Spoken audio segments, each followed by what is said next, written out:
Assalamualaikum warahmatullahi wabarakatuh. Selamat siang semuanya. Selamat datang dalam presentasi kami, tugas besar mata kuliah kompleksitas algoritma dari kelompok 3. Di sini kami akan membahas implementasi dan analisis kompleksitas algoritma bubble sort dan quicksort pada sistem inventory sepatu yang dari kelas Rabu pukul 18.30 dosen pengampunya Bu Bias Gini Eskom. Oke, lanjut.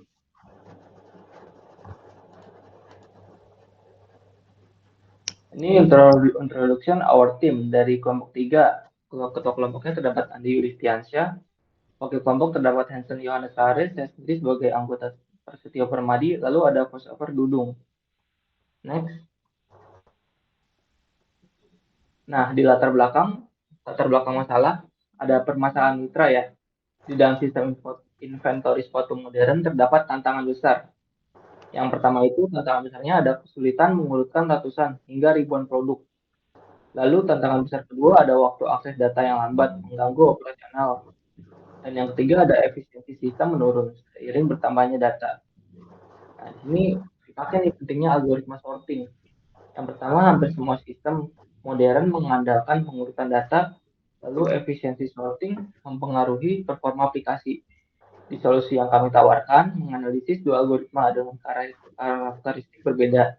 Yang pertama ada bubble sort, sederhana dan mudah dipahami. Lalu ada quicksort, efisiensi strategi, divide, dan conquer. Dan di konteks penerapannya, pertama sistem inventory sepatu dengan operasi CRUD. Lalu ada pengurutan berdasarkan merek, tipe, ukuran, dan stok. Next. Di rumusan masalah, pertama ada bagaimana implementasi bubble sort dan quicksort untuk mengurutan data inventory sepatu. Lalu bagaimana perbandingan kompleksitas waktu kedua algoritma. Lalu ada algoritma mana yang lebih efisien untuk jumlah data besar. Plus, seberapa besar pengaruh pemilihan algoritma terhadap performa sistem. Next. Nah, di tujuan penelitian, pertama ada menganalisis kompleksitas waktu dan ruang kedua algoritma. Kedua, ada membandingkan efisiensi melalui studi kasus inventory sepatu.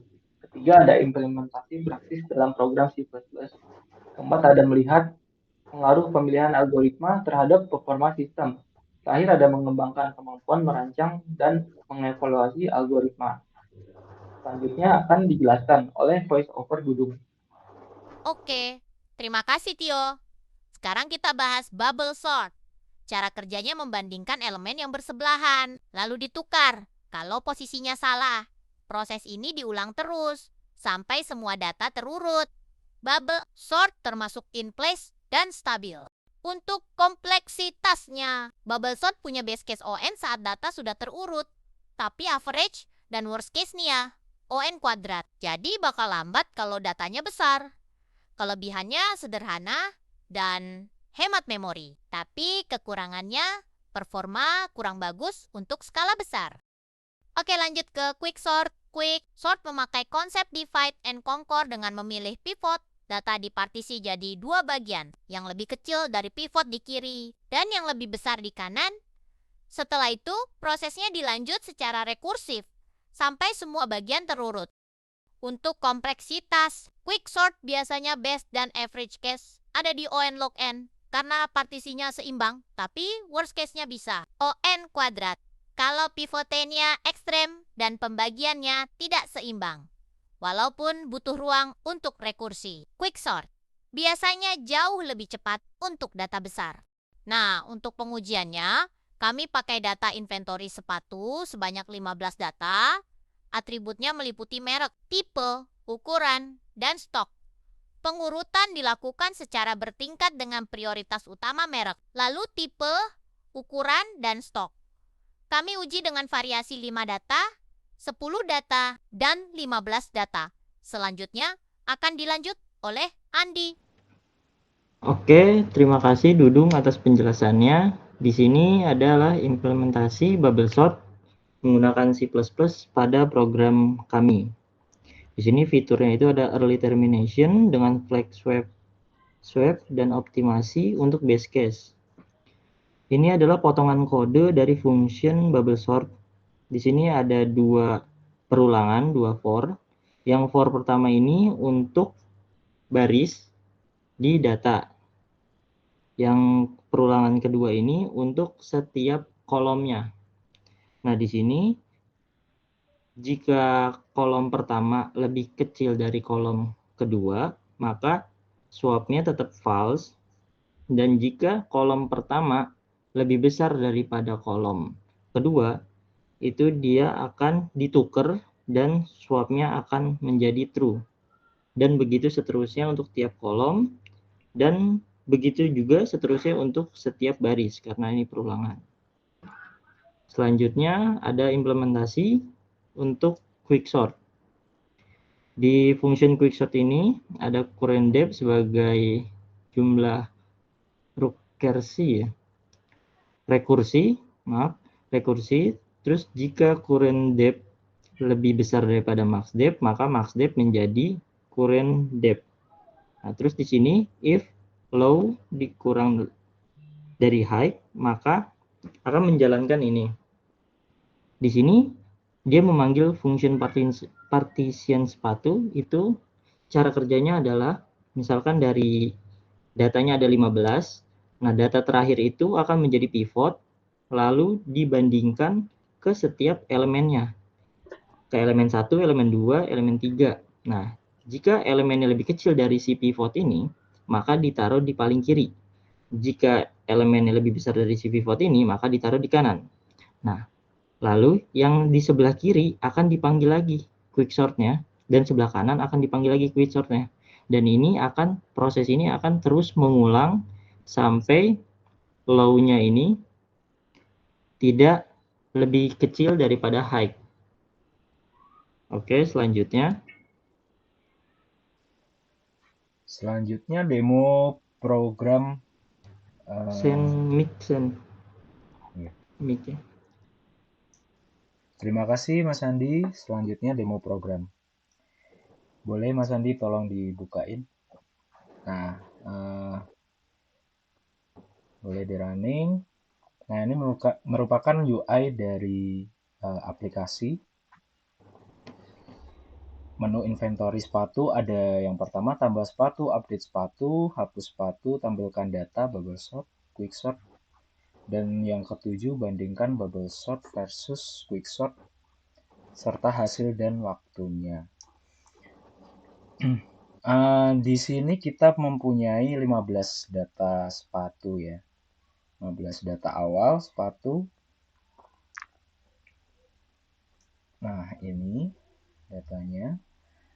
Kita coba bandingkan menggunakan algoritma bubble sort versus quick sort langsung. Boleh Mas Andi dipilih nomor 7.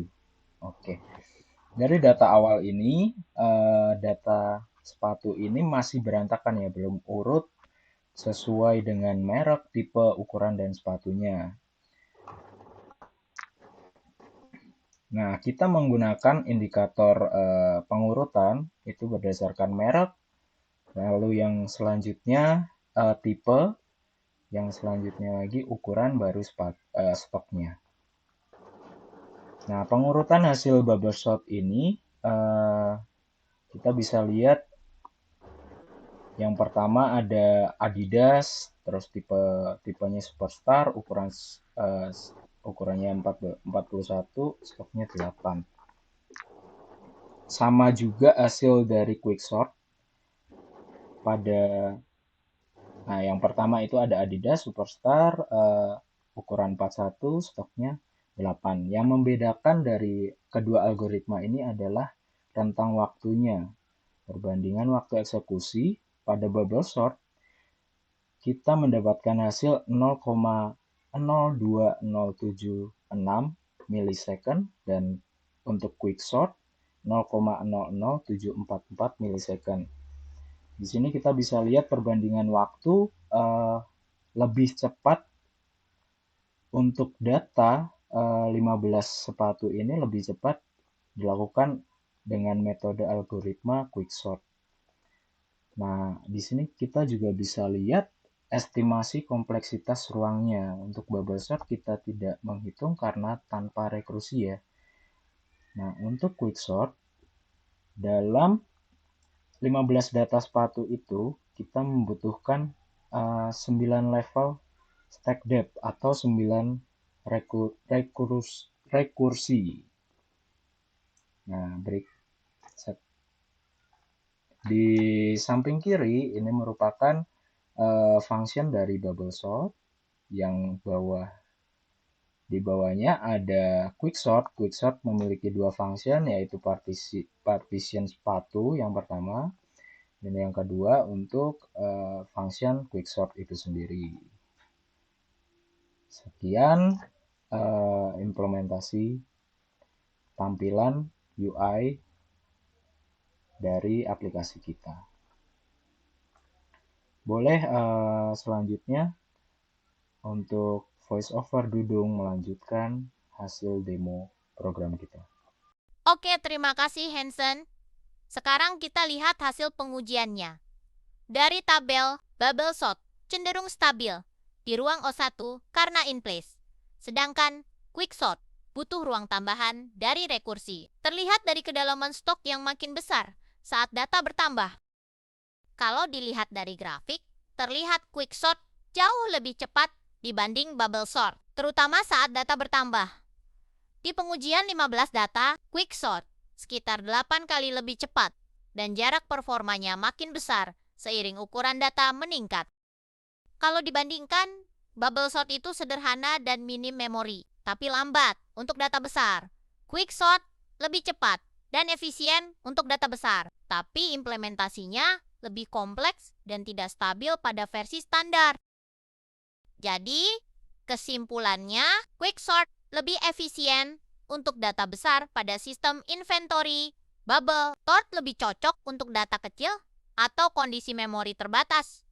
Hasil eksperimen juga sesuai dengan teori, dan pengurutan bertingkat berhasil diterapkan pada kedua algoritma. Selanjutnya, untuk saran pengembangan, quicksort bisa dioptimasi dengan pemilihan pivot yang lebih baik.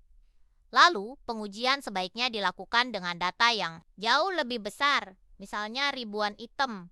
Selain itu, bisa juga dicoba hybrid sorting seperti introsort dan integrasi ke database supaya sistem lebih realistis.